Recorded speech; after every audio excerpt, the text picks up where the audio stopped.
Chapter 15, Part 1. The Void Crystal. The obsidian cave breathed darkness like a living thing. Elara pressed against volcanic glass that radiated cold through her silver robes, the chill seeping into her bones despite the fabric's mystical weaving. She traced delicate patterns in the air, silver light flowing from her fingertips to reveal what lay hidden in the suffocating darkness. The scrying spell bloomed like a flower made of starlight, its radiance pushing back the oppressive shadows to illuminate the cave's true nature. The enchantment showed them twisting passages carved from natural volcanic flow, surfaces polished to mirror smoothness in some places, jagged with razor-sharp protrusions in others. Ancient lava had cooled into organic curves that resembled the interior of some massive creature, ribs of black stone arching overhead, while the floor undulated like a frozen sea. My God. Vance breathed, seeing the full scope of what they faced. The darkness here was not merely the absence of light, it was presence unto itself, thick and suffocating. Even with her enhanced vision, Elara could see perhaps 10 feet ahead, before the obsidian walls swallowed illumination completely. The stone itself seemed to drink light, reflecting nothing, while somehow creating the impression of infinite depth in every surface. Walls pulsed with faint bioluminescence, veins of malevolent light that traced the volcanic flows like arteries in black flesh. The phosphorescence painted everything in sickly amber and poisonous green, creating shadows that moved independently of their sources. Where the stone had cracked during cooling, these luminous veins seeped through like infected wounds, their glow just bright enough to reveal the cave's organic architecture without providing actual visibility. Each pulse drew whispers from the deep places, voices that spoke in languages that predated human understanding, their syllables scraping against her consciousness like fingernails on slate. The air itself felt thick and wrong, tasting of copper and old graves. Every breath required conscious effort, as if the atmosphere resisted entering her lungs, carrying the weight of centuries spent in absolute darkness. Crystalline growths erupted from the walls at irregular intervals, not the gentle formations of normal caves, but twisted spears of solidified void that sang with harmonic menace when disturbed. Some hung like stalactites sharp enough to impale the unwary, while others jutted from the floor in clusters that forced them to navigate carefully between points that could open arteries with the slightest misstep. The passages themselves followed no earthly logic, widening without warning into chambers vast enough to house cathedrals, then constricting to crevices barely wide enough for a single person. The volcanic flow had created tubes and pockets that connected in impossible ways, passages that seemed to curve back on themselves, while somehow leading deeper into the mountain's heart. 12 of them. Vance whispered, his breath warm against her ear. The sudden heat made her shiver more than the cave's chill, awareness of his proximity sending electricity through her nervous system. Patrol pattern every 90 seconds. The Void Hunters drifted through their eternal vigil like living nightmares given form. Where they passed, the air grew thick with accumulated darkness, creating pools of hungry void that reached toward any warmth they sensed. Their forms bled shadow into the surrounding stone, leaving trails of absolute black that hurt to look at directly. At the cavern's heart, the Void Heart crystal pulsed with rhythm that matched her terrified heartbeat. Each beat sent ripples through the darkness, calling to the guardians who'd protected it since the servers first came online. The crystal itself hung suspended in crystallized darkness, its surface reflecting no light, while somehow illuminating everything around it with malevolent radiance. Silence, runes. She breathed, her fingers already tracing patterns that made the air shimmer like heat waves. The spell settled over them like whispered prayer, muffling their movements until footsteps became mere suggestions of sound. But we'll need perfect coordination. Her magic required constant focus. One moment of distraction, and it would shatter like glass against stone, alerting every predator in the cavern to their presence. The mental strain made her temples throb, but Vance's presence beside her felt like an anchor, steadying her concentration. He nodded once, his eyes cataloging the space with Death Runner precision that missed nothing. Follow my lead. Step where I step. When I stop, you stop. The first passage yawned before them, like a throat lined with obsidian teeth. The walls reflected their approach and fractured images that made navigation treacherous, multiplying their forms into dozens of potential targets. A void hunter drifted past the entrance, its form a writhing mass of shadow and reaching tendrils that tasted the air for intruders with predatory patience. They waited. Heartbeats stretched into eternity as the creature's patrol carried it deeper into the cavern system, its whispers fading like dying wind. Only when complete silence returned did Vance move, each step placed with the precision of someone who understood that mistakes meant permanent deletion.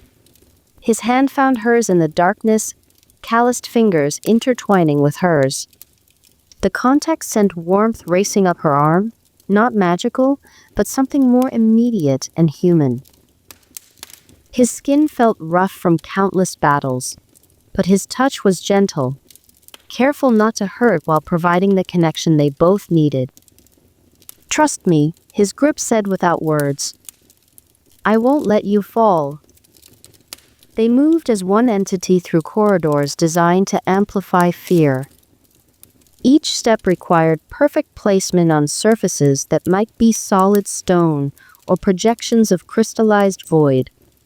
Her magic guided them past obstacles, while his enhanced reflexes read the subtle signs that meant survival.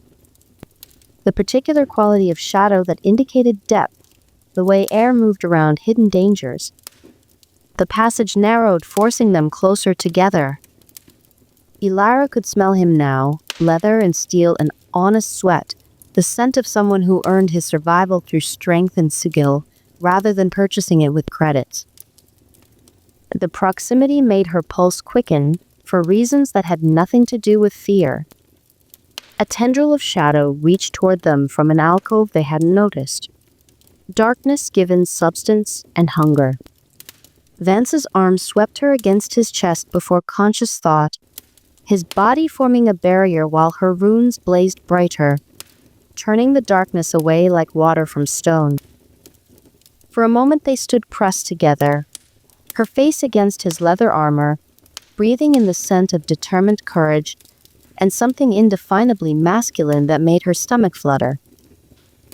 His heart hammered against her cheek, quick but steady, reliable as everything else about him. She could feel the heat of his body through the gaps in his armor, warmth that seemed to chase away the cavern's oppressive chill. Close. He murmured into her hair, his voice rougher than usual. Too close. But she didn't pull away, couldn't bring herself to lose the contact that felt more necessary than breathing. The passage ahead narrowed further, forcing them into single file. Vance led, one hand trailing behind to maintain contact, his fingers finding hers whenever the path threatened to separate them. Each touch sent awareness racing through her, the texture of his skin, the calluses that spoke of weapons training, the careful way he maintained connection without restricting her movement. The touch became anger in the pressing darkness, reassurance that neither faced the breathing shadows alone. Crystalline growths jutted from the walls like frozen screams, their surfaces sharp enough to slice armor if approached carelessly. The passage constricted until they moved sideways, backs pressed against volcanic glass, while navigating obstacles that conventional methods couldn't overcome. The space forced them together until Elara could feel the heat radiating from Vance's body, his presence a wall of warmth against the cavern's malevolent chill. Can't fit through there. Vance said, studying a gap blocked by formations that gleamed with predatory beauty. The crystals sang when disturbed, harmonics that carried through stone and shadow alike. Elara's magic reached toward them, testing their structure with careful precision, feeling for the growth patterns that held the formation stable. Not solid. Grown rather than formed. Her power flowed into the obstacle like water, finding cracks, working each connection until the barrier began to shift. Like untying knots made of crystallized darkness, she manipulated the formations until they yielded passage. The effort required delicate touch and absolute concentration, magic responding to finesse rather than force. That's impressive. Vance breathed, watching crystal flow like water to create safe passage. The admiration in his voice was unmistakable, warm with genuine respect that had nothing to do with tactical assessment. Heat flooded her cheeks at the praise. It's nothing? She murmured, though her voice carried strain from maintaining multiple spells simultaneously. Magic responds to need rather than physics down here. But the effort cost her, draining reserves she couldn't spare. When her foot slipped on loose stone worn smooth by centuries of condensed void energy, vertigo sent her stumbling toward a wall lined with razor edges that would open her throat if she struck them. Vance's arm circled her waist before conscious thought, pulling her against his chest while his other hand braced against safe stone. For a heartbeat they stood frozen, her back pressed against his armor, his arm tight around her middle. She could feel his breath on her neck, warm and quick with adrenaline, sensation making her skin tingle with awareness. The scent of him surrounded her, leather and steel and something indefinably masculine that made her pulse race for reasons that had nothing to do with fear. His body felt solid against hers, reliable strength that promised protection without asking anything in return. Steady. He whispered, but his voice carried roughness that suggested he felt the contact too. Thank you. The words came out breathier than intended, carrying implications she wasn't ready to examine. His arm loosened reluctantly, fingers trailing across her ribs as he helped her find solid footing. The touch burned through fabric, leaving paths of awareness that had nothing to do with magic. Her skin felt hypersensitive where he touched her, nerves singing with sensation that lingered long after contact ended. They continued deeper, navigating passages where crystalline formations jutted like frozen screams. Vance moved first, testing each handhold with careful precision, but his shoulder pauldron caught on a growth that sang with harmonic menace when disturbed. He froze, muscles tensing beneath his armor, as the crystal's note threatened to wake things better left sleeping. Elara's magic reached toward the formation, but the growth resisted dissolution, too old, too anchored in the cavern's fundamental structure. Hold still. She breathed, her fingers finding the gap between his armor and the crystal. Her touch sent electricity through him that had nothing to do with magic. She worked her hands beneath the metal plates, feeling for the exact point where armor met obstacle, her fingertips tracing the leather beneath with growing intimacy. The heat of his body radiated through the gaps in his protection, warming her fingers as she explored the vulnerable spaces his armor couldn't cover. His breathing shifted, becoming carefully controlled as her touch mapped the contours of muscle and bone beneath battle-hardened protection. She could feel his heart racing beneath her palm, rhythm that spoke of awareness beyond simple proximity. Intimate. Necessary. Dangerous. The crystal released its hold with a whisper of displaced air, but she didn't immediately withdraw her hands. For a heartbeat, her palms rested against the leather beneath his armor, feeling the steady rhythm of his heart and the heat that seemed to chase away the cavern's oppressive chill. Thank you. He murmured, the words barely audible but carrying weight that made her stomach flutter. They moved through a throat of obsidian, where the walls pressed close enough to brush their shoulders with each breath. The passage forced them into constant contact, his hand on her back to guide her through obstacles, her fingers gripping his arm when footing became treacherous, their bodies learning each other's movement patterns with growing intimacy. 20 steps deeper, shadows reached like grasping fingers, and Elara's silver robes caught on projections that shouldn't exist according to any natural law. The fabric pulled taut, threatening to tear with sounds that would alert every predator in the cavern. Vance's hands found the tangled fabric before she could panic, his fingers working with surprising gentleness to free the delicate material. Each touch sent awareness racing through her as he traced the caught edges, his calloused fingertips careful not to damage the mystical weaving, while exploring the places where silk clung to her body. Easy? He whispered, his breath warm against her temple as he worked. The proximity made her dizzy with something that wasn't fear.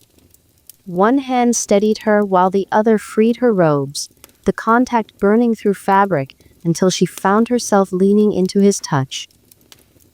His fingers mapped the curve of her waist through silk, touch that lingered longer than strictly necessary. When the last thread came free, his hands remained, holding her with careful reverence. Better? She nodded, not trusting her voice to remain steady. Her skin felt alive where he touched her, nerves singing with sensation that had nothing to do with magic and everything to do with the growing connection between them. The passage widened into a chamber where bioluminescent veins pulsed through volcanic glass like the arteries of some slumbering giant. Here, her silent spell began to waver, the magic stretched thin by constant use, requiring every fragment of her concentration to maintain while exhaustion crept through her mental defenses. The runes flickered, their silver light dimming as fatigue threatened to shatter the concealment that kept them alive.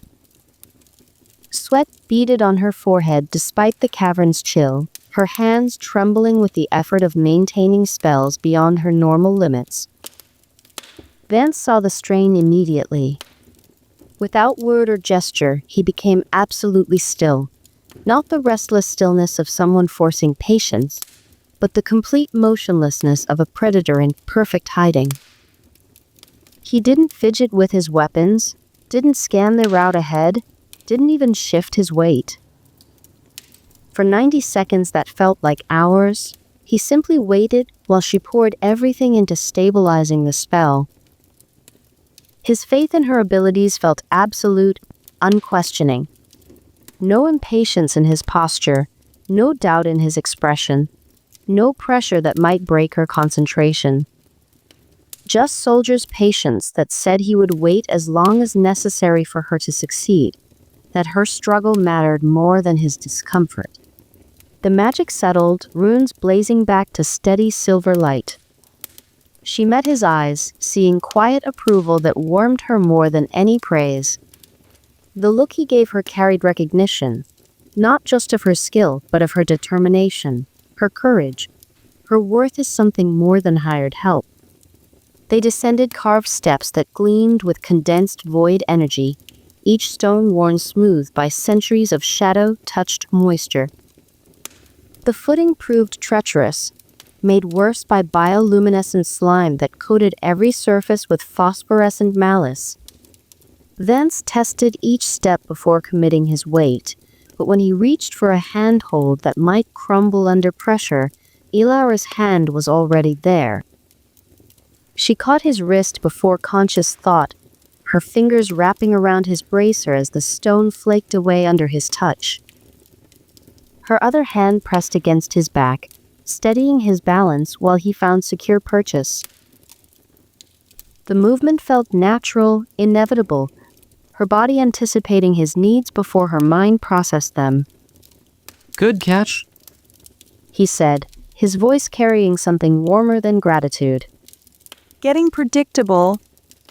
She replied, but her smile took any sting from the words. Their bodies learned each other's rhythms as they navigated the descending passage. The way he favored his left side when testing uncertain footing. How she needed extra concentration before attempting complex magic. The subtle shift in his breathing when he was about to move. The particular tension in her shoulders when maintaining difficult spells. Communication transcended words, becoming something deeper and more intimate. In passages where their lives depended on absolute silence, they developed a language of touch and presence that spoke directly to the growing connection between them. In a passage where the ceiling dropped low enough to scrape armor, their breathing synchronized without conscious decision. Inhale together as they moved forward. Exhale together as they froze at distant sounds. The shared rhythm became meditation, heartbeats finding harmony that spoke of connection deeper than tactical necessity. A void hunter drifted past an intersection ahead, its patrol bringing it close enough that tendrils of shadow reached toward them like searching fingers. They pressed back against the wall, Vance's body covering hers, while her silence runes flared to maximum intensity, silver light blazing against the encroaching darkness. The creature paused, sensing something but unable to locate its source. Darkness pooled around their hiding place, as alien intelligence tested their concealment. For endless seconds they stood motionless, her face buried against his chest, his arms creating a cage of protection around her trembling form. Don't breathe. Don't think. Don't exist. His heart hammered against her cheek, rhythm that matched her own terror.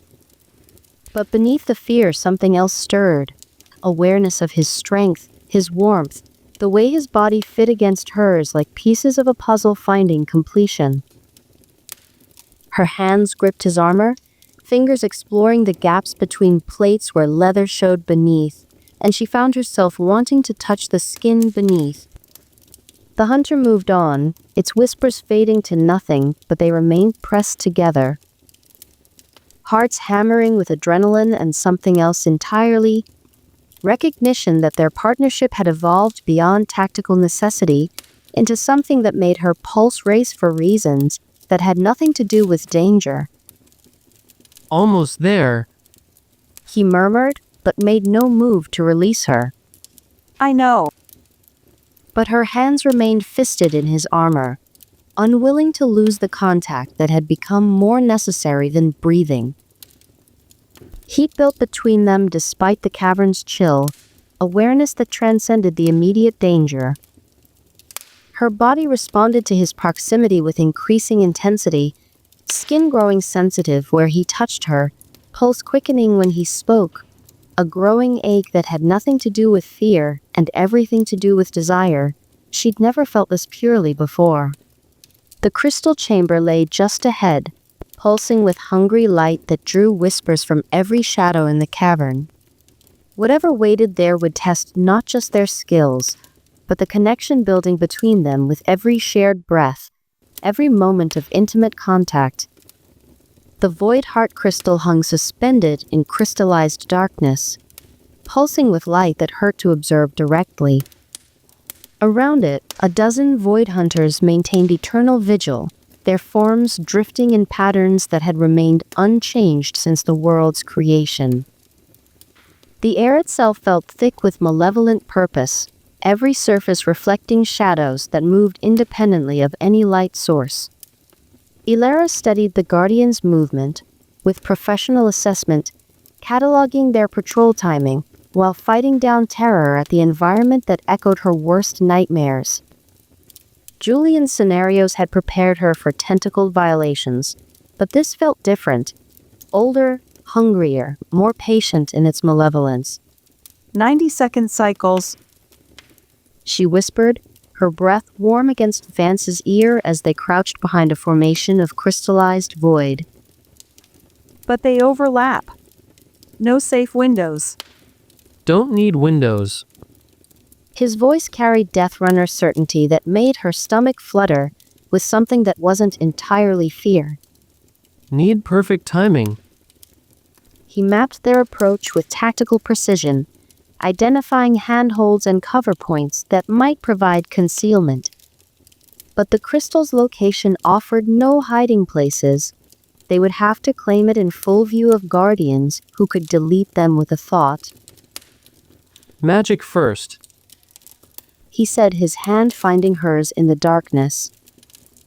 Then speed. Her spells reached toward the crystal, testing its nature with careful precision. Not simple stone, but crystallized void energy held in perfect suspension. The magic required to claim it would need finesse rather than force. Gentle persistence that convinced the crystal to yield, rather than shattering under pressure. I can do this. She said, though her voice carried uncertainty. But I'll need time. You'll have it. Simple words that carried absolute commitment. He would hold the line while she worked, trusting her abilities completely, while risking permanent deletion to give her the time she needed. The faith in his voice made her chest tight with emotion. She wasn't ready to examine. They moved together into the chamber's heart, silence runes blazing at maximum intensity, while his enhanced reflexes guided them between drifting guardians. Each step brought them closer to prize and predators both, the crystal's pulse drawing stronger response from creatures that existed to protect it. A hunter drifted past close enough that its shadow touched her robes. The cold burned like acid through fabric, making her gasp before she could stop herself. Vance's hand found her back immediately, steadying pressure that helped her maintain concentration while the creature tested their concealment. Heat, life, protection. The contrast between burning shadow and his warming touch created sharp awareness of what she could lose if this went wrong. Not just her character or livelihood, but something more precious. Connection to someone who saw her clearly and chose to protect her anyway. The crystal hung within reach now, its surface pulsing with rhythms that spoke to something deep in her magical training. She extended her hands toward it, power flowing from her fingers to test its willingness to be claimed. Gentle, patient, respectful. The magic responded to her approach like a wild creature learning trust. Each pulse brought it closer to yielding, but hurrying would shatter the delicate connection forming between her will and its ancient purpose.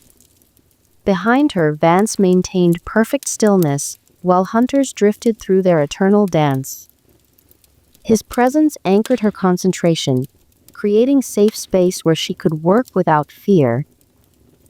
The trust between them had become absolute, wordless understanding that transcended simple cooperation.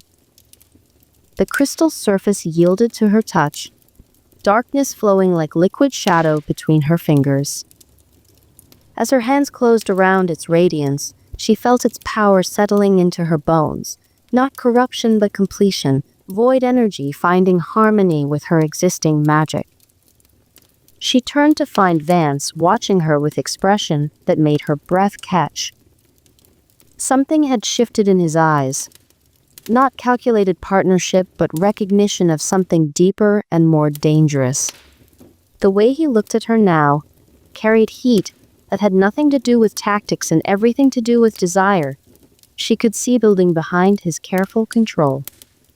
Their gazes met in the crystal's pulsing light, and for a moment neither breathed. The space between them felt charged with possibility and promise, awareness that their partnership had evolved beyond anything either had expected. Her body responded to his attention with growing intensity, pulse racing as she recognized the want in his expression. The nearest hunter stirred, shadow form rippling as it sensed emotional resonance their silence runes couldn't muffle. Its patrol pattern faltered, eyeless head turning toward their hiding place with predatory intelligence. A shriek pierced the cavern's ancient silence, the first guardian's call answered by a dozen others as they realized their treasure had been claimed. The sound scraped against their bones like fingernails on glass, promising torments that made permanent deletion seem merciful. Move? Vance whispered. They fled through passages that had nearly killed them during approach, but terror lent them desperate coordination. Elara's silence runes blazed at maximum intensity, while Vance's enhanced reflexes guided them past obstacles that would have been impassable at walking pace. Behind them, whispers rose to howls as more guardians stirred from eternal vigilance. The first hunter reached their trail, shadow form flowing through impossible spaces like liquid nightmare. Its presence turned the air thick and cold, while reaching tendrils stretched toward them with hunger that transcended physical appetite. Faster? Vance urged, his hand gripping hers as they navigated turns that led toward distant moonlight. The crystalline formations that had required careful magical manipulation now shattered under his desperate strength, shards of void-touched stone spraying like deadly rain. Elara's magic flowed wild and urgent, parting obstacles through raw power rather than finesse, her careful spellwork abandoned for whatever would get them to safety. A tendril of absolute darkness lashed past her face, close enough that she felt its hunger like ice against her skin. The hunter was gaining, flowing through spaces too narrow for physical forms, while they remained bound by flesh and armor. The cavern exit appeared ahead, blessed moonlight streaming through an opening that promised escape from the breathing darkness. But the passage narrowed at the threshold, creating a bottleneck where they would be exposed and vulnerable. Void hunter claws scraped stone behind them, the sound of reality being carved by forces that should not exist. The creature's shriek echoed through the passage, calling its companions to converge on the fleeing thieves. They reached the exit as darkness exploded into the tunnel behind them. Elara dove through the opening, crystal clutched against her chest, while Vance spun to face the pursuing nightmare. Claws of crystallized shadow burst from the tunnel mouth, reaching for Elara's neck with predatory precision.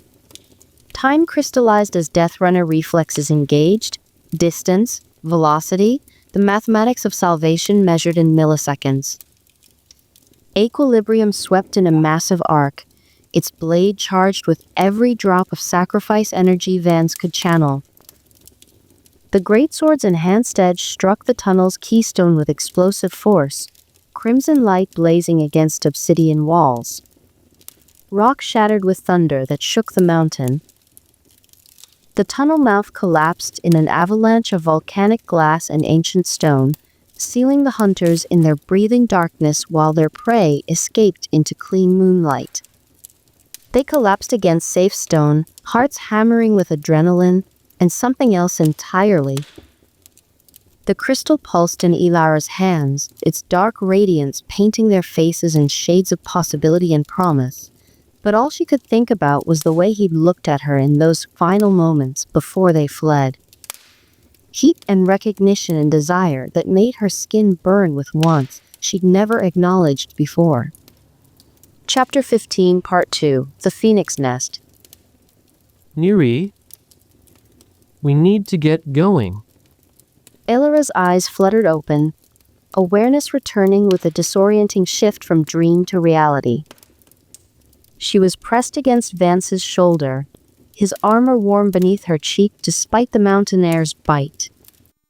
The void crystal's pulse had lulled her into unexpected sleep, exhaustion claiming what adrenaline could no longer sustain. Heat flooded her face as she realized their position, her head nestled against his neck, one hand spread across his chest, where she could feel his steady heartbeat through the leather. I'm sorry, I didn't mean to. You needed rest. His voice carried no judgment, just practical assessment. We both did. She sat up reluctantly, missing his warmth immediately as mountain wind cut through her silver robes like ice-forged blades. The obsidian cave yawned behind them, like a wound in the mountain's face, its darkness sealed by fallen stone that still smoked from his blade's impact. Around them, pre-dawn light painted the peaks in shades of gray and promise, but the beauty couldn't mask the brutal cold that made her teeth chatter. How long was I asleep? Hour? Maybe 2. He stood, offering his hand, while wind tried to push him back toward the cliff edge. Long enough.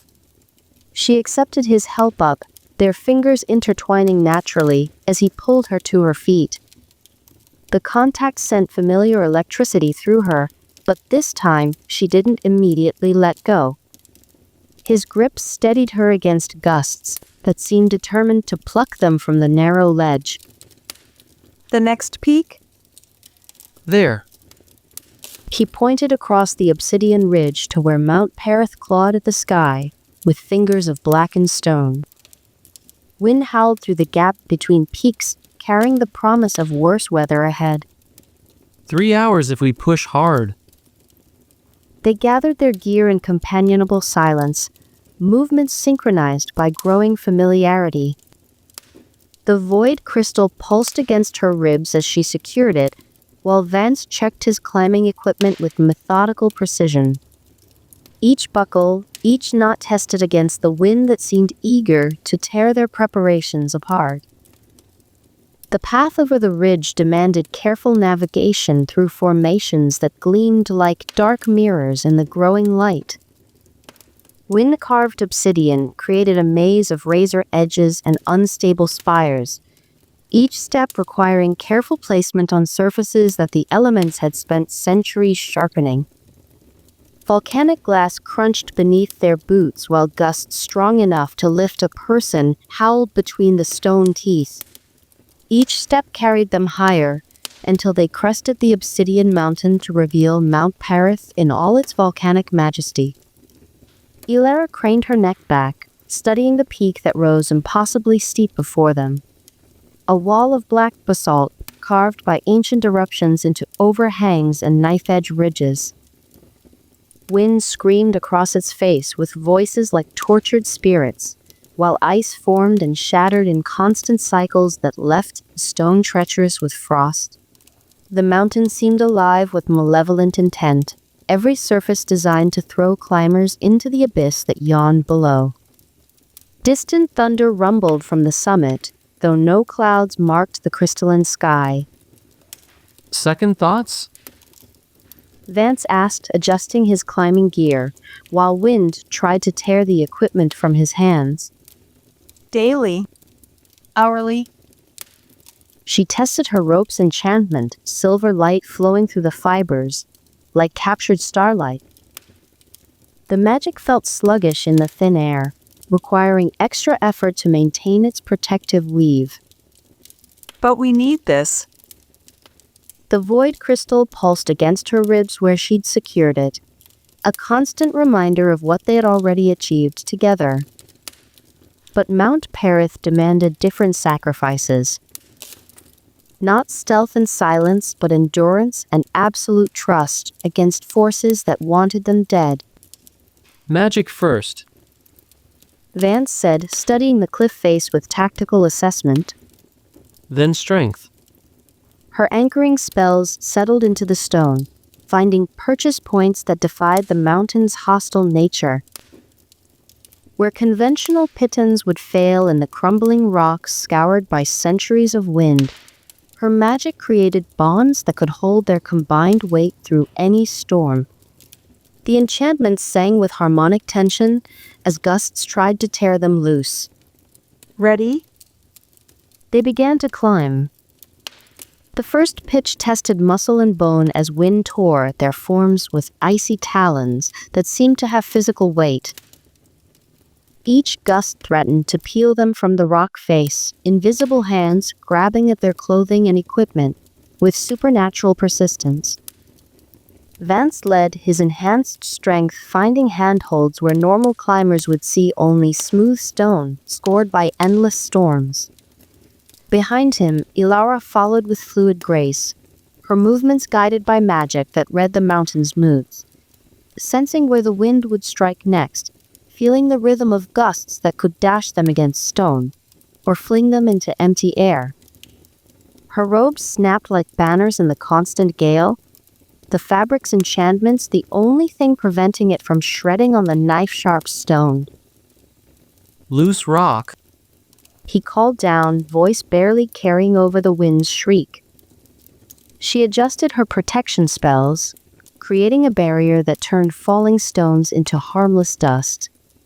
The magic required constant attention, each ward demanding focus that couldn't be spared for fear or doubt, while debris rained around them like deadly hail.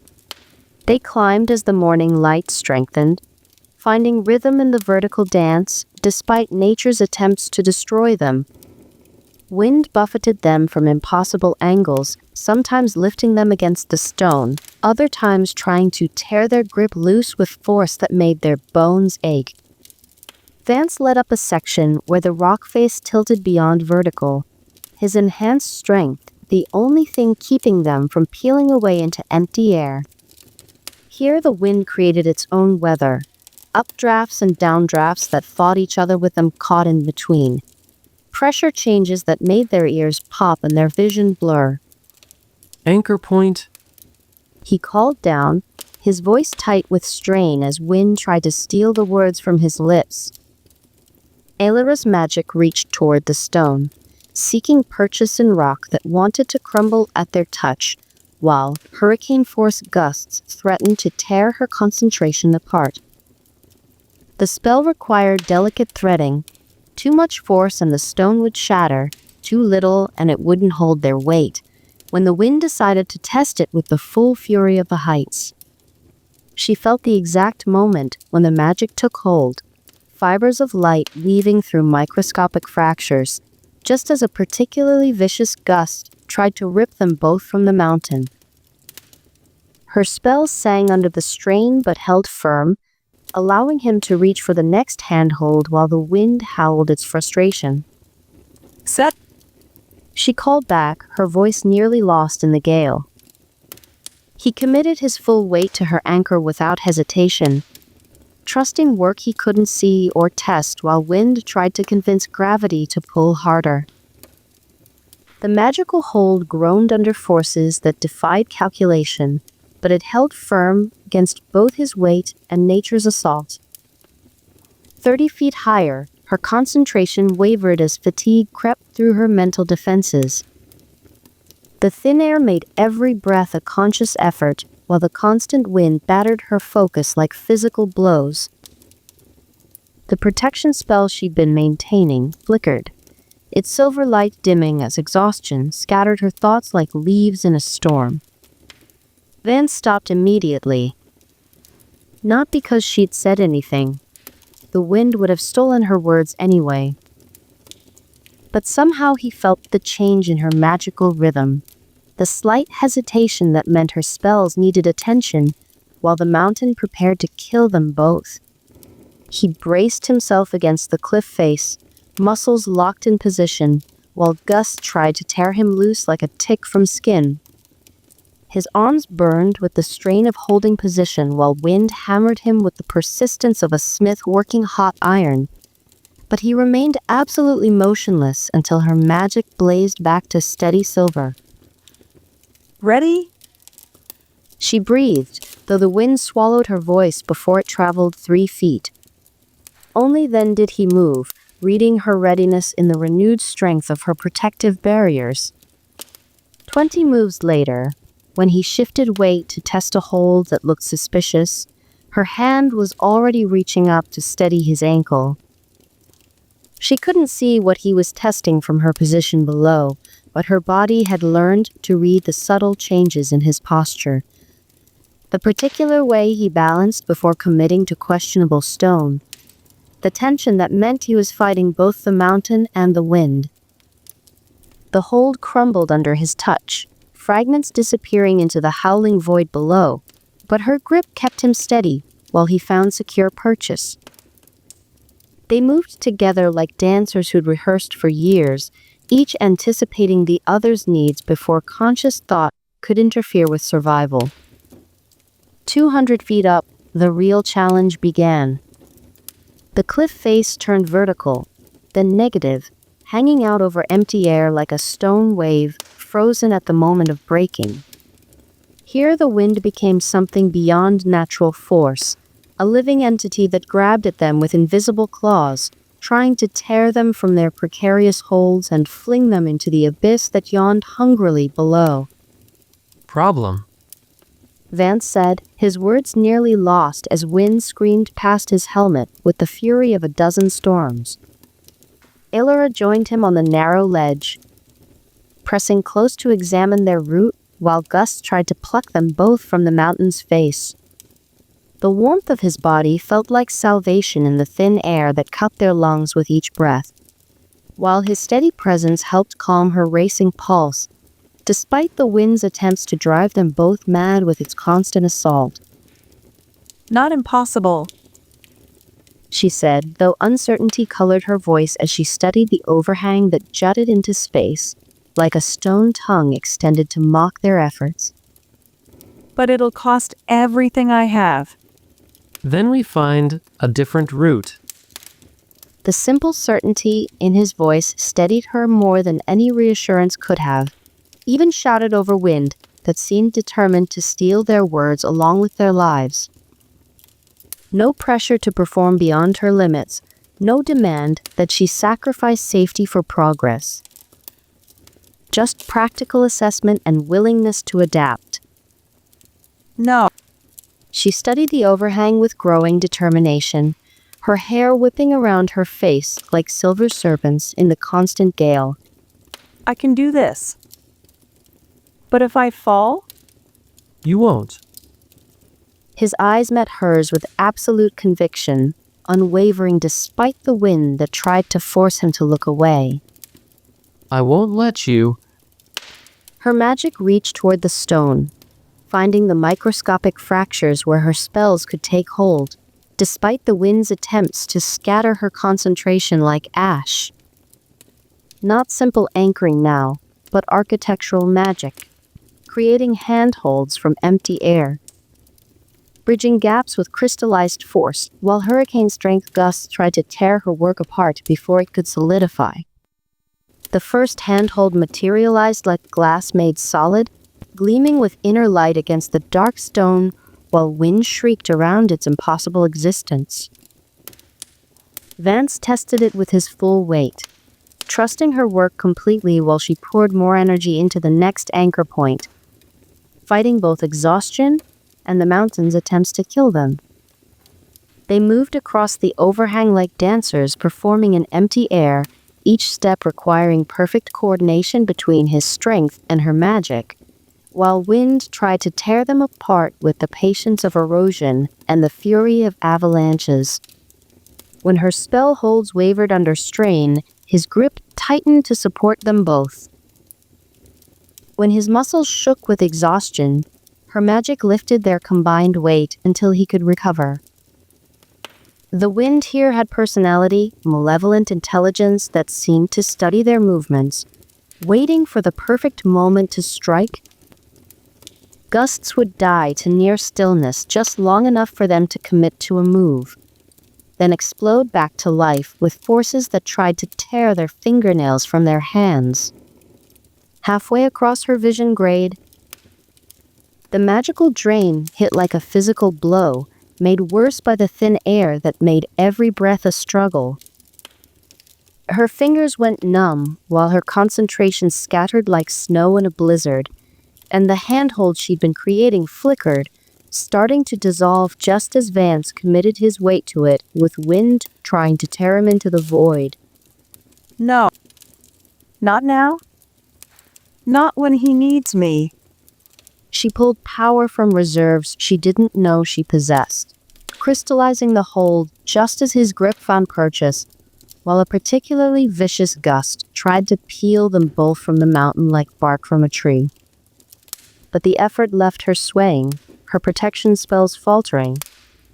As darkness crept across her sight and wind held its triumph, Vance's arms circled her waist before she could fall, pulling her against the security of his chest, while his other hand maintained their precarious hold on existence. Easy. I've got you. For a moment they hung there, suspended over empty air by magic and determination, while wind tried to claim them both with the persistence of winter and the fury of lightning. His heartbeat hammered against her cheek, while her breathing slowly steadied, drawing strength from his unwavering confidence, despite the mountain's attempts to convince them both to let go. Can't maintain this much longer. She gasped, each word stolen by wind that seemed to mock her efforts. Don't need to. His voice carried death-runner certainty that cut through the wind's psychological assault. 20 feet. Then we rest. She found the strength somehow, her magic responding to his faith with renewed stability that even the wind couldn't quite scatter. The final hold materialized with crystalline precision, carrying them past the overhang to a ledge that offered blessed solidity and partial shelter from the gale that had tried so hard to kill them. They collapsed against safe stone, hearts hammering with exhaustion and relief, while wind continued its assault just inches away. The world spread below them in patterns of shadow and distant light, while the summit still beckoned impossibly far above through air that tasted of ice and altitude. The alcove carved from living rock offered barely enough space for two people, but its walls provided blessed relief from the wind that had tried to murder them for hours. Here the constant howling became a muffled roar, allowing conversation that touched everything except what mattered most. Halfway. Vance said, though his voice carried strain from abilities pushed beyond safe limits while fighting both mountain and storm. Give or take. Elara pressed closer, sharing body heat necessary for survival in air, thin enough to make their lungs burn with each breath. You're shaking. His arms trembled with exhaustion from the overhang, blood Templar reserves depleted by constant sacrifice, while wind had hammered him like a smith working iron. But he managed a smile that held no weakness, only determination to continue regardless of cost. Still functional. Barely. Her fingers found the pulse at his wrist, too fast but strong. Reliable even when everything else tried to kill them. We could wait here until you recover. And freeze. He shifted position, creating more contact between them, while wind tried to steal their warmth through stone that conducted cold like metal. Poor mathematics. The casual phrase made her smile despite their circumstances, and the wind that wanted to drive them both insane with its constant assault. Everything was mathematics to him, risk and reward calculated with death-runner precision, while nature threw everything it had at their survival. But she was learning his equations, understanding the values he assigned to different variables. Her safety rated higher than his own survival. The revelation should have been terrifying. Instead, it felt like coming home to a place she'd never known existed. Tell me about the Phoenix, she said, needing distraction from the warmth building between them despite the cold that tried to steal it away. Ancient. Immortal. Particular about visitors. His voice carried thoughtful respect, that cut through the wind's psychological pressure. Stories say it judges worth before offering gifts. What kind of judgment? Unknown, but survivors describe tests. Not of skill or power, something deeper. They sat in comfortable silence, watching their breath mist an air so thin it made their heads swim, while wind continued its assault just beyond their shelter. Below them, the world continued its patterns of shadow and light, while above, the summit held whatever trial awaited their partnership. Vance. His name felt different on her tongue now, weighted with recognition of the person beneath the character. What happens after this? When we've gathered all three components? We cast the protection ritual. Push back the necromantic magics beyond Blackridge's borders. Simple words that carried absolute certainty, unshaken by wind or mountain, or the thin air that made thinking difficult. No doubt about their ability to complete the task, just acknowledgement of what needed to be done. But something in his tone suggested he was thinking beyond the immediate goal. Then what? The question emerged before she could stop it. He was still for a long moment, staring out at the distant peaks where morning light painted snow-covered summits in shades of gold and pink, while wind carved new patterns in the ice. When he finally spoke, his voice carried Deathrunner certainty, mixed with something deeper. Then we bring the fight to Malthus. The careful phrasing revealed determination she'd rarely heard from him. For someone who calculated everything with mathematical precision, the decision to take offensive action carried weight beyond tactical necessity. But if we can't... She started, worry creeping into her voice, despite the shelter's relative warmth. We will. The certainty in his voice cut through her doubts like steel through silk. A shiver ran through her, whether from cold or fear she couldn't say. The thin air carried a bite that cut through her robes despite their magical weaving, making her teeth chatter despite her efforts to control them, while wind whispered promises of hypothermia. Vance's arm settled around her shoulders, drawing her against his side, while his body heat slowly chased away the shivers. Easy. The warmth of his body slowly chased away the cold that tried to steal their strength, his steady presence more effective than any spell she could have cast. She found herself relaxing into his embrace, her head settling naturally against his shoulder while wind howled its frustration at being denied its prey. The summit's still 2 hours climb. He said quietly, though he made no move to release her from warmth that kept the mountain's bite at bay. Then we should rest while we can. But neither of them moved to break the contact that had become as necessary as breathing in air, too thin to sustain life properly.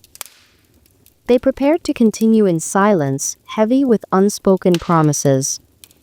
The summit beckoned with its ancient mysteries, but something had crystallized between them in the mountain's embrace that felt more precious than any magical component.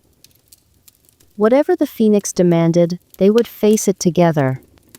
The summit opened into a natural amphitheater carved from stone older than memory, its walls rising in perfect circles that focused sound and light toward the center where power waited. Ancient volcanic forces had shaped this space with mathematical precision, creating acoustics that turned whispers into symphonies and made every footstep ring like temple bells. At its heart, crystallized fire formed a nest that pulsed with inner radiance, flames frozen in eternal dance, their surfaces shifting through every color fire had ever known. The crystalline structure rose like a spiral tower, each level more intricate than the last, while heat radiated outward in waves that made the air shimmer despite the mountain's brutal cold. And perched in solitary majesty above the dancing flames, the Phoenix regarded them with eyes like molten amber. The creature defied simple description. Its plumage shifted through every color flame had ever known. Scarlet deepening to gold, gold brightening to white-hot intensity that hurt to observe directly. Each feather caught light and transformed it, creating patterns that seemed to spell out words in languages that predated human speech. Ancient wisdom burned in eyes that had witnessed the birth of stars, while its presence filled the space with weight that spoke of countless ages witnessed and judged. Magnificent. Elara breathed, her voice barely audible in the amphitheater's perfect acoustics. The phoenix regarded them with intelligence that transcended mortal understanding, its gaze weighing not just their bodies, but their souls, their intentions, the very essence of what they'd become together. When it spoke, the words bypassed ears entirely, resonating in their bones with harmonic frequencies that carried meaning deeper than language could express. Why do you climb? To disturb my solitude. Vance stepped forward with respectful caution, but the phoenix's attention shifted to the center of the amphitheater. There, below a pillar of stone that stretched impossibly high to where the creature perched like a living flame, sat a simple pedestal bearing a blindfold woven from strands of living fire. The challenge was clear without words, trust made manifest. The pillar's surface was dotted with handholds that gleamed with different intensities, some carved from solid stone, others glowing with magical fire that would burn flesh from bone if grasped. One must climb blind while the other guided them safely past the traps that would test not skill but faith. Vance approached the pedestal without hesitation, his fingers closing around the fire-woven blindfold. The material felt warm but not burning, its surface shifting like captured flame that had learned patience. Ancient magic hummed through the threads, power that had been waiting centuries for someone worthy to accept its test. Vance, no. Elara breathed, fear making her voice tight as understanding crashed over her like ice water. What if I make a mistake? What if? He turned toward her, the blindfold already in his hands, while flames danced across its surface in patterns that seemed to spell out destiny. You won't. The simple certainty in his voice should have been reassuring. Instead, it terrified her with its completeness. Complete faith in her guidance when one wrong word would send him plummeting or burn him alive, when the margin for error disappeared entirely. There has to be another way. I could climb. Your magic gives better perception. He secured the blindfold across his eyes, the fire threads flickering as they settled into place, like a crown of controlled destruction. Trust your abilities. Trust. The word hung between them like a prayer whispered in the presence of something greater than themselves. She moved to what was clearly an observation platform carved into the amphitheater's wall, its position offering perfect vantage of every handhold on the pillar's surface, while ancient stone amplified her voice to reach him clearly. From here, she could see the pattern that would otherwise be invisible. Safe holds gleamed with soft silver light that pulsed like heartbeats, while the trapped ones burned with hungry red flames that promised agony to anyone foolish enough to grasp them. But the spacing was treacherous, safe holds scattered seemingly at random among the deadly ones, requiring precise guidance to navigate without being consumed. Vance stood at the pillar's base, hands raised but not yet touching stone while flames danced inches from his fingers, waiting for her voice. Trusting her completely with his life and more, trusting her with the success of their mission, with everything they'd built together. Left hand first? She called, her voice steadier than her nerves as the amphitheater's acoustics carried her words with crystal clarity. 2 feet up, slightly right of center. His hand found the hold exactly where she'd directed, muscle memory and faith, combining to create perfect precision. Silver light flared at his touch, confirming safety while flames nearby flickered with what might have been approval. He pulled himself up, muscles coiling as he waited for her next instruction. Right hand now. Straight up from your position, arm's length. Again, perfect placement that spoke of trust so absolute it transcended doubt. But the next sequence would be harder. A gap that required him to trust her guidance across a span where the wrong hold meant incineration, while the correct path demanded faith in geometries he couldn't see. Push up with your feet. There's a hold for your left hand. Reach further, further. His fingers brushed a trapped hold, fire flaring inches from his skin, with heat that promised immediate destruction. He jerked back instinctively, survival reflexes warring with trust, while flames danced mockingly near his flesh. Trust me, Elara said, her voice cutting through his hesitation, with certainty that surprised them both. 6 inches higher. Ignore the heat. This time his hand found the safe hold, silver light chasing away the threatening flames, while his faith overcame instinct. They climbed together through the dangerous ascent, her voice becoming his eyes while his trust gave her strength to guide them both through tests designed to break lesser partnerships. Halfway up, a sequence of holds forced him to spread eagle against the pillar, trusting her to guide him through a pattern that looked impossible from any other angle, while fires burned inches from every extremity. Both hands together. 2 feet right, 1 foot up. That's not possible. He said, but his hands were already moving to where she directed, while flames licked at the air around his movement. Trust me. His fingers found holes that shouldn't exist, hidden grips carved behind the obvious ones, invisible unless viewed from precisely her position, while flames created illusions to confuse the unwary. The Phoenix's test wasn't just about trust, but about perfect partnership, where two perspectives created solutions neither could achieve alone. At the summit, the Phoenix waited with eyes like molten gold that had watched civilizations rise and fall.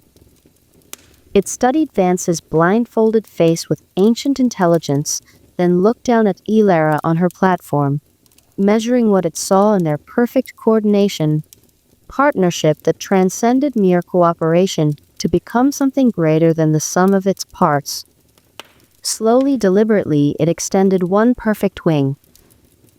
Fire danced along the feather's edges while ancient magic hummed through the air like distant thunder. A single feather detached with music like breaking crystal, floating down toward where Elara waited with hands outstretched to receive whatever judgment the ancient creature chose to render. The feather settled into her palm like a blessing made manifest, its surface warm with inner fire that pulsed in rhythm with her heartbeat. As her fingers closed around it, the blindfold woven from living flame winked out in a shower of sparks and smoke, freeing Vance's vision at the pillar's summit, while embers danced around them like celebratory snow. He blinked in the sudden light, then looked down to where she stood holding their prize. Something passed between them across the distance, recognition of what they'd accomplished together, trust proven beyond any doubt, partnership that had been tested by forces greater than themselves and found worthy. The Phoenix's cry echoed across the peaks, but this time it carried different meaning. Ancient intelligence spoke in that sound, acknowledgement of worthiness paired with something else that made the very air shiver with power. Purpose, destiny, recognition of what they could become together. One final gift. The voice resonated in their bones with harmonics that spoke of ages beyond counting. Massive talons descended with impossible gentleness, each claw the size of a sword blade, but careful as a mother's touch. Ancient strength that could shatter mountains moved with precision, that wouldn't disturb a flower's petal. One talon closed around Vance while another lifted Elara, the phoenix's grip secure but never crushing, powerful beyond measure but controlled by wisdom that understood the fragility of mortal flesh. The world fell away beneath them as they soared beyond the peaks, wind rushing past in a symphony of speed and freedom that made their earlier struggles seem like distant memory. Below, the landscape shifted from volcanic stone to something darker. Twisted trees that reached toward sky like grasping fingers. Mist that moved with unnatural purpose while shadows danced with malevolent intent. Bleakbrow Canyon yawned before them like a wound in the earth, its depths shrouded in necromantic fog that reeked of old death and patient malice. Ancient stones formed an archway at the canyon's entrance, their surfaces carved with warnings in languages that hurt to read, symbols that seemed to writhe when observed directly. They alighted on solid ground with the gentleness of falling leaves, the phoenix's talons releasing them before the great wings spread for flight. Ancient eyes met theirs one final time. Blessing and warning mingled in a gaze that had witnessed the rise and fall of empires. Its cry echoed one final time across the peaks, farewell and benediction combined, before it soared back toward its mountain home, leaving them standing at the threshold of whatever darkness waited in the canyon's necromantic embrace. Elara held the feather against her chest, its warmth a constant reminder of gifts earned through perfect trust, while ancient magics whispered around them. Beside her, Vance studied the canyon entrance with tactical assessment, reading threats in the mist-shrouded depths, the promised trials to test everything they'd learned about partnership. The undead dragon. He said quietly, his voice carrying no fear despite the implications. And our final component. Whatever horrors waited in Bleakbrow Canyon's necromantic embrace, they would face them as they had faced everything else. Together, their trust proven by trials that had forged them into something greater than either could have achieved alone.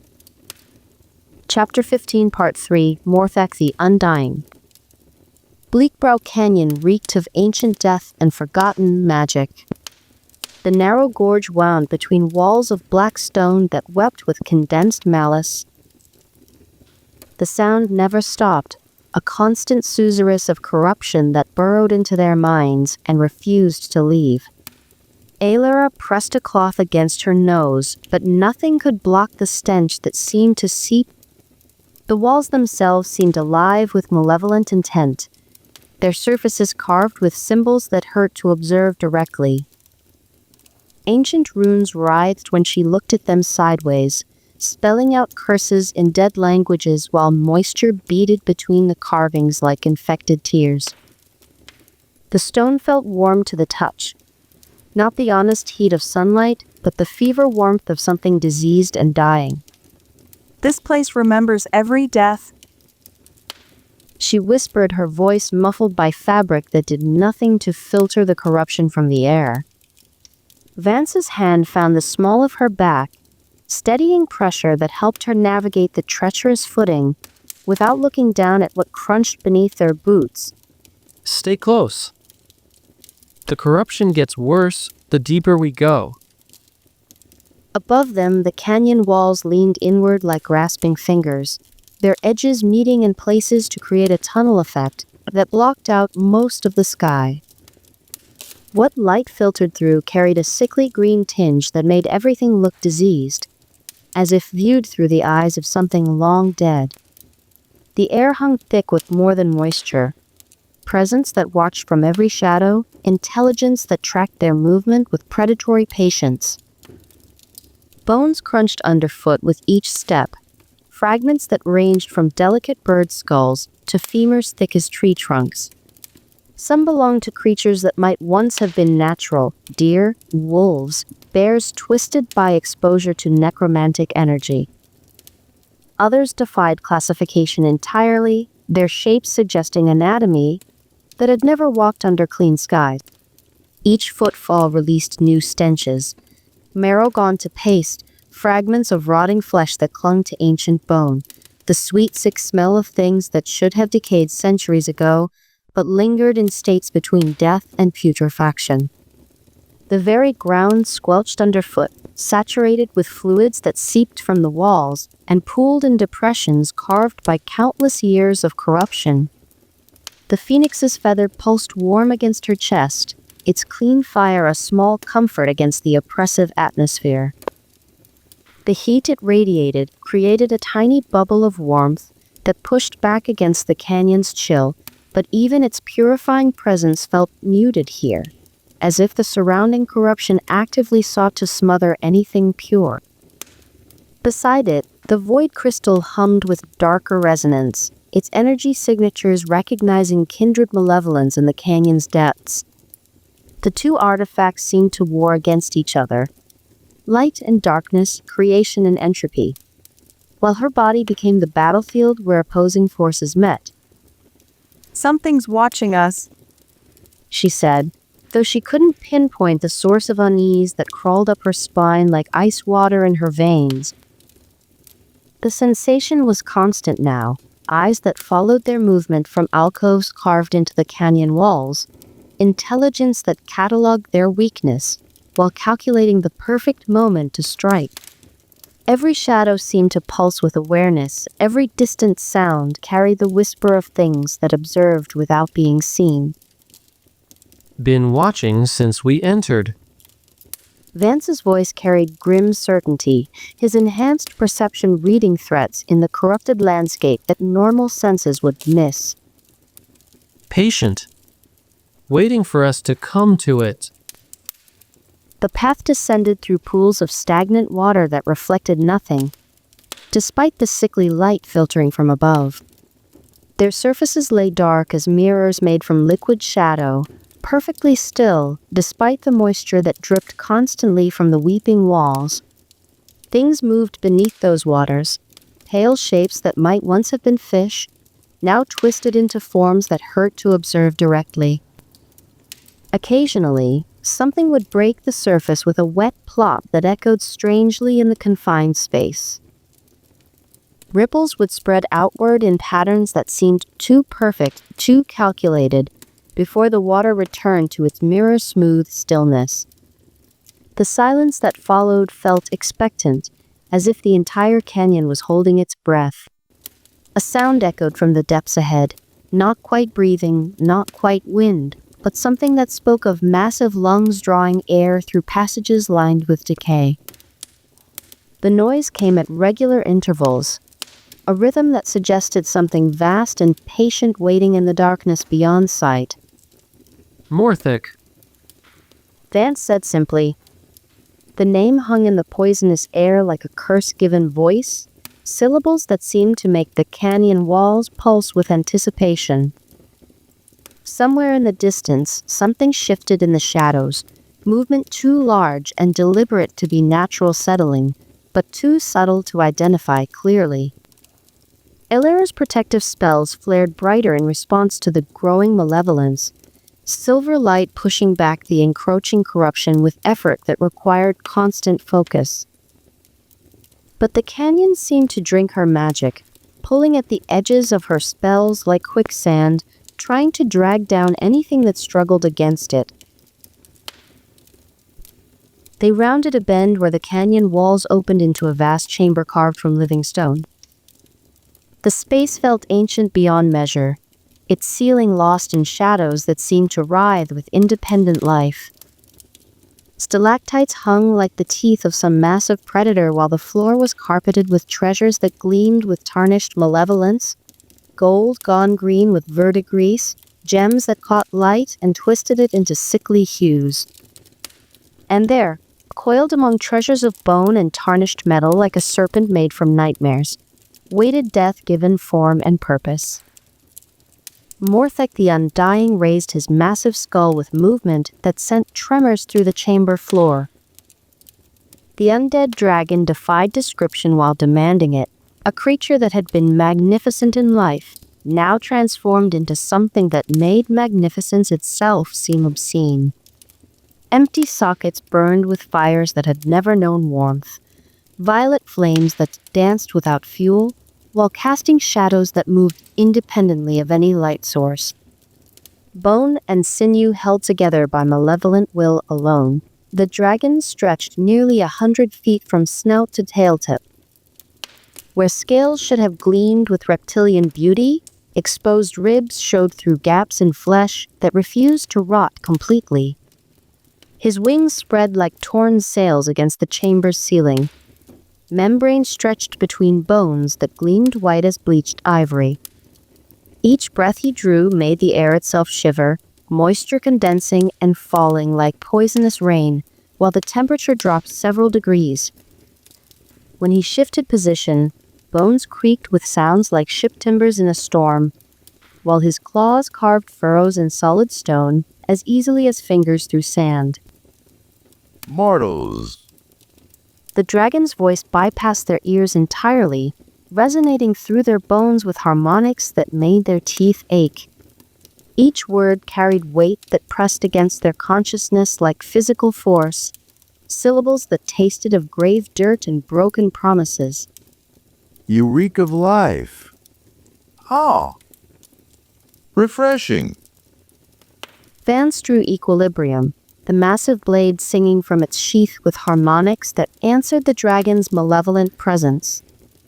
The sword's crimson runes responded to his sacrifice, prepared blood with eager hunger, their glow painting his armor in shades of war and determination.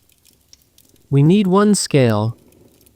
He said, his voice carrying Deathrunner's certainty that cut through the chamber's oppressive atmosphere. Nothing more. The dragon's laughter shook dust from the chamber's ceiling, chunks of stone raining down like hail, while his amusement made the very air vibrate with malevolent humor. Ancient gold scattered from his coils as he shifted position, coins ringing against stone with sounds like funeral bells. Take it then. If you can. Morthak's maw opened wide enough to swallow a horse whole, revealing a throat that glowed with concentrated death. Necrotic breath erupted like a tide of liquid shadow, corruption given substance and hurled with the force of a hurricane. The very air burned where it passed, while moisture froze into crystals of pure malice that shattered against the chamber walls. Vance triggered blood tithe, crimson energy streaming from his core as he dove aside. But the dragon's exhalation followed him with malevolent intelligence. Where the breath weapon struck stone, it left scars that smoked with residual corruption, while the air itself seemed to recoil from contact with such concentrated death. Elara's barriers blazed to life between Vance and certain annihilation, silver light meeting corruption, in an explosion that lit the chamber like a falling star. The breath weapon struck her shields and scattered into harmless wisps, but the effort left her gasping as the dragon's power tested every limit of her magical defenses. Morthak's head whipped toward them with speed that defied his massive size, movement that sent hurricane winds through the chamber. Air displaced by his motion struck them like a physical blow, blasting them backward against the wall with force enough to crack ribs. Stone fractured behind Elara's shoulders as she struck, while Vance rolled aside just as the dragon's skull crashed into the spot where he'd been standing. The impact shattered rock like glass, creating a crater 3 feet deep, while the sound echoed through the chamber like thunder trapped in stone. Dust clouds billowed outward, obscuring vision, while fragments of ancient stone rained down like deadly snow. Through the chaos, the dragon's laughter boomed with satisfaction that made the chamber walls tremble. Dance, little mortals. Dance for my amusement. Vance's first strike with equilibrium rang off ancient bone like a bell forged from despair, the enhanced blade skittering across Morthak's skull, without leaving so much as a scratch. The dragon's bone had been hardened by centuries of necromantic energy, transformed into something harder than steel, while maintaining the flexibility needed for movement. The dragon's head rose with casual contempt, carrying Vance 20 feet into the air before slamming down with enough force to pulverize normal flesh. But Vance triggered essence transfer just before impact, trading his remaining health for the stamina needed to twist away from the crushing blow that would have ended most warriors instantly. He landed hard, armor ringing against stone, as he rolled to avoid the follow-up strike that punched through solid rock where his head had been. The dragon's strength was beyond mortal comprehension, each movement casual yet devastating, power that reshaped the battlefield with careless ease. You dance well, little mortal. But even the finest dancers tire. Morthak's massive claw swept across the chamber floor, talons carving furrows in solid stone like plows through soft earth. Vance leaped over the attack, but the dragon's other claw was already moving, a backhand that caught him center mass and sent him spinning through the air like a broken doll. The impact drove air from his lungs while ribs creaked under pressure that would have killed most men. He flew backward toward the chamber wall, velocity that would paint stone with his remains if nothing intervened. Elara's magic caught him before he could strike the wall, silvery threads cushioning his impact with touch gentle as a lover's caress. But her barriers flickered under the strain of constant protection. Silver light dimming as exhaustion crept through her defenses like poison through veins. The female weakens. Morthak observed with predatory satisfaction that made his eye flames burn brighter. How long before she fails, Blood Templar? How long before I feast on her terror? Fury blazed through Vance as he triggered Blood Tithe again, sacrificing what little health remained to fuel abilities that had never been tested against prey this massive. Crimson energy wrapped around Equilibrium's blade, but this time it carried different purpose. Not simple enhancement, but something far more dangerous. He struck at the dragon's foreleg, and instead of bouncing harmlessly away, the enhanced blade bit deep into ancient bone. But more importantly, violet energy began flowing back through the connection, Morthak's own vitality drawn away by parasitic drain that turned the dragon's strength against itself. The sensation was intoxicating, power beyond mortal comprehension flowing into his depleted reserves, while the dragon's own life force became weapon against its continued existence. Ancient strength burned through his veins like liquid fire, while the dragon's magical energy-fed abilities that had been designed for precisely this purpose. The dragon's roar shook the chamber as he felt his essence being stolen, sound that made dust rain from the ceiling, while ancient treasures scattered like leaves in a hurricane. What sorcery is this? Vance's response came through gritted teeth as stolen health flowed into his own depleted reserves. For the first time since achieving his advanced abilities, he felt their true potential. Not just sacrifice of his own resources, but theft of enemy strength that created perfect balance between offense and survival. Morthak's tail lashed with fury that split the air, movement that created sonic booms as the massive appendage displaced atmosphere with casual violence. Where it struck stone, cracks spider-webbed across the chamber floor, while the sound echoed like breaking mountains. But Vance was already moving, his enhanced perception reading the dragon's attack patterns, while stolen vitality fueled reflexes beyond mortal limits. Each strike with Equilibrium carried life leech enchantments that turned the dragon's massive reserves against itself, creating feedback loops that grew stronger with every exchange. Where once Morthak's size had been overwhelming advantage, now it became liability, more vitality to steal, more essence to drain, more power to turn against its original owner. The dragon's supernatural strength fed the very abilities that were slowly destroying him. Elara's barriers reformed with renewed strength as she recognized the shift in battle dynamics. Her magic now supplemented by power stolen from their ancient enemy. His movements are slowing. She called, amazement coloring her voice as she watched the impossible unfold. The dragon's head snapped toward her with murderous intent, but the motion lacked its previous lightning speed. Essence theft had begun sapping the magical energy that sustained his supernatural reflexes, while Life Leech drained the vitality that powered his devastating strength. Impossible? Morthak hissed, disbelief warring with growing rage as his own power betrayed him. No mortal magic could... His words cut off as Vance's response came in steel and sacrifice. Each wound carved into ancient bone remaining open, while stolen power flowed through connections that defied the dragon's understanding.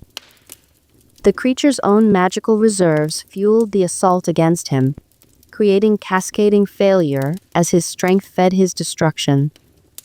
When Morthak's claw swept toward Elara with killing intent, Vance's blood magic was already there, crimson shields powered by draconic vitality that turned aside talons longer than swords.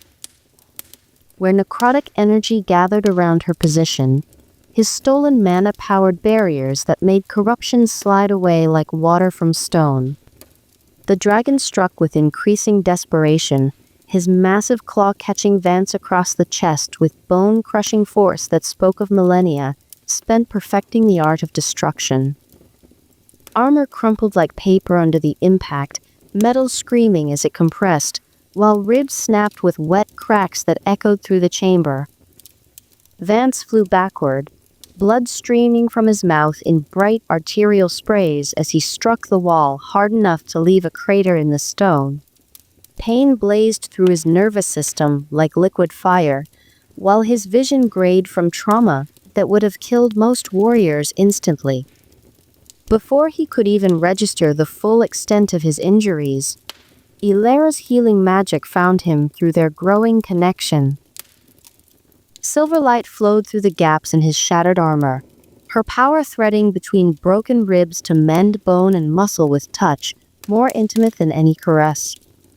The sensation burned through him, not painful but overwhelming, her life force intertwining with his until he couldn't tell where her healing ended and his body began.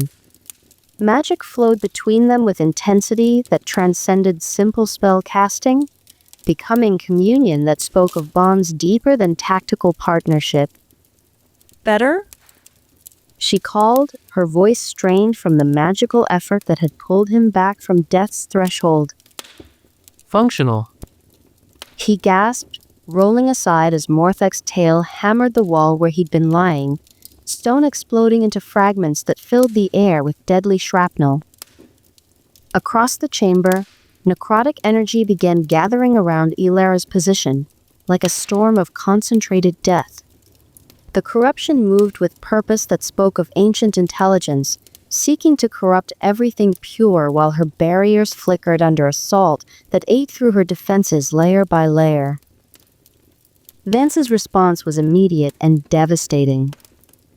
His drain abilities reached across the battlefield, violet threads flowing from Equilibrium's blade, to sink into Morthak's massive form like spiritual leeches. The dragon's own magical reserves poured into Vance's depleted pools, then redirected through their growing bond into Elara's flagging spells. Her barriers blazed back to full strength, now carrying hints of draconic power that turned necrotic energy into harmless mist. The corruption that had threatened to consume her became fuel for defenses that burned with stolen flame, while their enemy's strength protected the very people he sought to destroy. How did you... She started, wonder coloring her voice. Dragon's own strength. Vance said through gritted teeth, concentration required to maintain the complex web of stolen power that flowed between them. Morthak's fury at having his power turned against him made him reckless, ancient cunning, overwhelmed by rage that had built over centuries of unopposed dominance. A bolt of concentrated corruption lanced from his maw, while Elara was focused on maintaining the enhanced barriers, necrotic magic striking her in the back, with force enough to burn through robes and into flesh beneath. She screamed as darkness spread from the wound, corruption racing through her system like poison that sought to transform life into undeath. Her barriers collapsed as the magic ate at her life force, silver light guttering like a candle in hurricane wind, while necrotic energy sought to claim her soul. No! The word tore from Vance's throat like a physical thing. He triggered martyrdom without hesitation, his own vitality flowing out in visible streams of crimson light that painted the chamber in shades of sacrifice. Not toward his weapons or abilities this time, but directly into Elara's failing body, his life force burning away the corruption that threatened to consume everything he'd learned to value. The effort left him swaying on his feet, vision graying as his own reserves hit critical levels that threatened permanent deletion. But Elara was breathing again, the necrotic wound sealing under his sacrifice, while clean life force drove out the corruption that had sought to claim her. You can't keep doing that. She gasped, struggling to stand, while silver light slowly returned to her eyes. He only shook his head in reply, unwilling to voice truths that would distract from the battle they still had to win. Morthak's roar of fury shook loose stone from the ceiling, while his massive tail thrashed with violence that carved new channels in the chamber floor. Touching, but futile. I am eternal. You are momentary insects, pretending at godhood. But the dragon's massive movements were beginning to work against him, fury making him careless, while stolen power flowed away from muscles that had relied on magical enhancement for millennia. His thrashing tail brought down chunks of ceiling that obscured his vision, while fury-driven charges left him off balance and exposed to counterattack. The Hart who Elara called, her perception enhanced by residual draconic power that let her see through illusion and misdirection. where the ribs meet. It's not fully armored. Vance couldn't see the gap from his position, but he trusted her perception absolutely. Faith proven through trials that had forged them into something greater than either could achieve alone. He triggered one final essence transfer, trading his last reserves for the speed needed to reach the dragon's exposed chest, while Life Leech pulled vitality from their enemy to sustain the desperate gambit. Morthak's tail swept toward him like a battering ram the size of a fallen tree, movement that would crush him to paste if it connected. But Elara's magic was already there, silvery threads enhanced by stolen dragon strength that caught the massive appendage and redirected its force harmlessly aside, physics bent by will and power working in perfect harmony. Equilibrium found the gap between ribs, piercing through armor of bone and shadow to whatever passed for Hart in undead anatomy. But this time the blade carried more than crimson fire. It carried the dragon's own stolen essence, power turned back against the corruption that had sustained it for millennia, while natural order reasserted itself with violent finality. Light exploded from the wound, not the clean radiance of her magic or the crimson fire of a sacrifice, but something new that spoke of balance restored and corruption purified. Something born from their perfect synchronization and the dragon's own power turned against the unnatural forces that had sustained its existence. Morthak's death scream echoed through Bleakbrow Canyon as ancient malice finally met something stronger than its will to persist. The sound carried harmonics of release and ending, centuries of stolen life flowing back into the world as bone and sinew dissolved into the primordial corruption that had spawned them.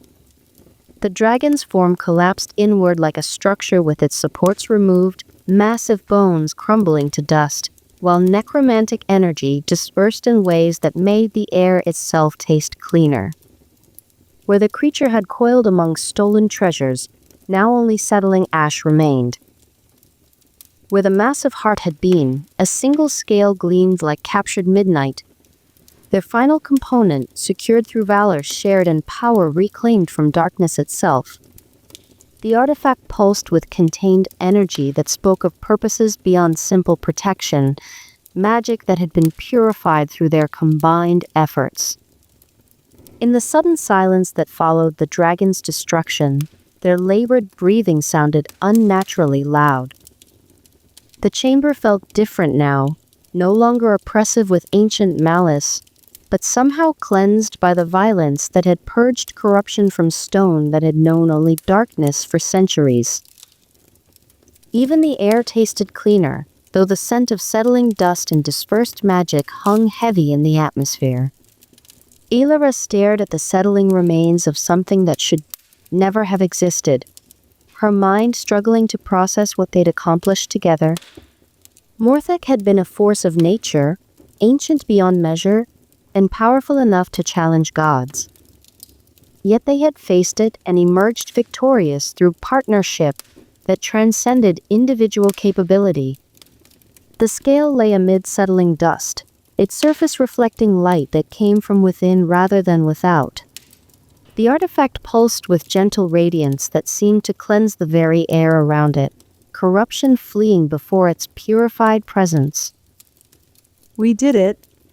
She breathed, hardly believing the words, even as they left her lips.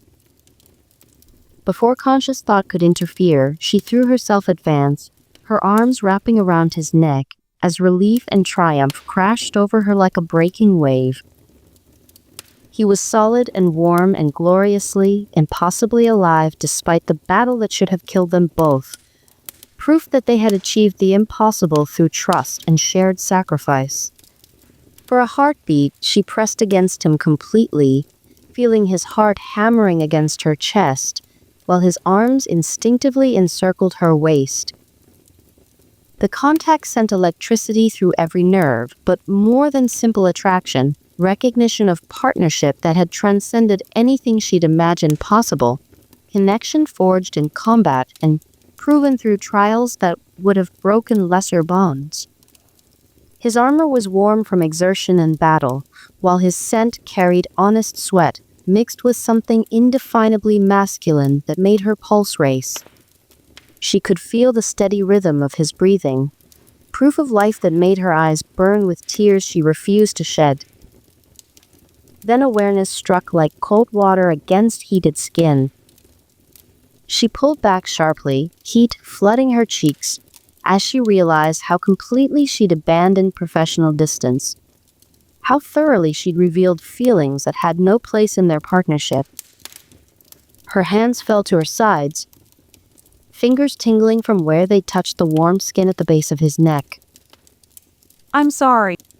She stammered, stepping back while her face burned with embarrassment. I didn't mean to. Don't. His voice carried roughness that had nothing to do with their recent exertion. Syllables weighted with implications that made her stomach flutter. Don't apologize for... He gestured helplessly at the space between them, where the phantom warmth of contact still lingered like promise. They stood apart now, the dragon scale gleaming forgotten between them, while something far more precious trembled on the edge of acknowledgement. What they'd built together in combat, in trust, in perfect synchronization that felt like destiny rather than mere training. Recognition of connection that transcended professional partnership to become something deeper and more dangerous. The scale? She said finally, needing something safe to focus on, while her pulse slowly returned to normal. Right? He retrieved it with movements that seemed overly careful, avoiding contact when he placed it in her pack beside the other components. All three. His fingers brushed hers as he secured the artifact, touch that lasted barely a second, but sent warmth racing up her arm. The contact felt electric, charged with possibility neither dared name, while the chamber around them still echoed with the aftermath of shared victory. All three.